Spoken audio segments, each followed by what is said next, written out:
Now I'm gonna make a pasta dish that you can use for lunch or dinner. It's really good. You use tomato. Some of the ingredients you use are tomatoes, roast red peppers, which I'm getting ready to take. I think you can see them behind me in the convection oven. Getting ready to take them out. And I'm also using whole wheat pasta because that is allowed on the plant-based diet. You also can use garlic, which I've kind of transitioned over to using fresh garlic that I just chop up instead of the pre-minced garlic, because the fresh garlic has a lot more potent flavor.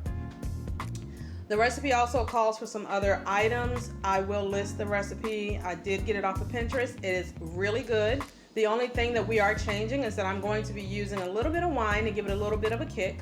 I've made it a couple of times and each time we both said it needed wine in it. And I'm also using a combination of cashews and almonds. The recipe calls for almonds. I didn't have enough, so I'm mixing up some cashews with it too.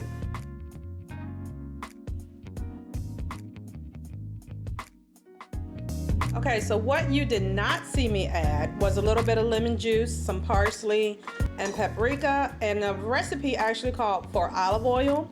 But what I've been finding is that in a lot of recipes to transition it over to plant-based without the oil, you can substitute it and use soy sauce. So I did the soy sauce instead. Now I'm gonna get the wine and put the wine in. I'm not gonna measure it, I'm just gonna pour in what I think I want. Okay, so now Marlon, he just picked up our daughter from dance, so he just walked back in, so I've been filming by myself. But he's gonna put the spaghetti in the pot. We're gonna get that boiling now. And then I'm gonna go ahead and turn the Vitamix on and mix it up. So we did not add any salt. We did not add any oil to the water. You know, you just have to watch it, just like you do when you have all that stuff in it anyway.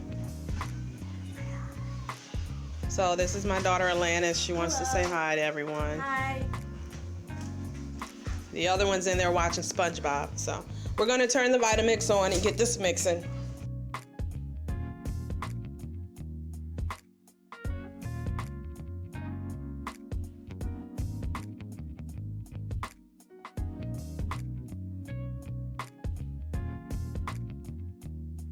So my sauce is done. And I'm waiting on the noodles to finish cooking. I'm getting ready to saute the kale. The kale has to be sauteed in water, again, not oil. And it does well. It won't stick to the pan. It'll be fine. So I'm gonna show you guys that as well.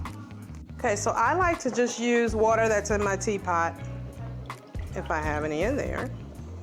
And then I will let it kind of heat up for a minute or two. I have a gas stove, so it doesn't take long. If you can see, it's already heated. And I'm just going to pour my kale in there.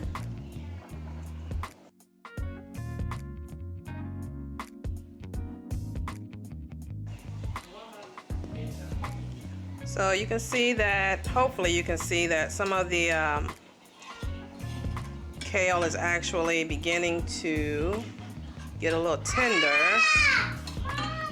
Okay, so I have drained my pasta, and right now I am heating up the sauce only because I put the wine in it. Our 11-year-old, she does eat along with us, and we have a 4-year-old also, but because we're trying to transition her, we introduce her to the foods, but we have not completely transitioned her. If you have small children, you know they can be iffy about what they eat. So I'm just putting things on her plate and letting her try it. So I want to definitely cook out this alcohol, but at least it gives us a little pop of flavor.